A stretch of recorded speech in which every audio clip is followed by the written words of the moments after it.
देवराज सेव्यमाण पावनाग्निपङ्कजं व्याळयज्ञसूत्रमिन्दुशेखरं कृपाकरं नारदादियोगिवृन्दवन्दितं दिगम्बरं काशिकापुरादिनाथकालभैरवं भजे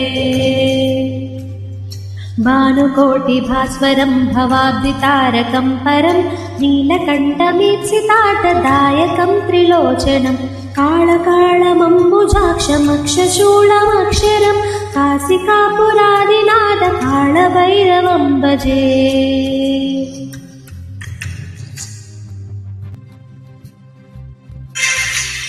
शूलटङ्कपाशदण्डपाणिमाधिकारणं श्यामकायमादिदेवमक्षरं निरामयं भीमविक्रमं प्रभुं विचित्रताण्डवप्रियं काशिकापुरादिनाथकालभैरवं भजे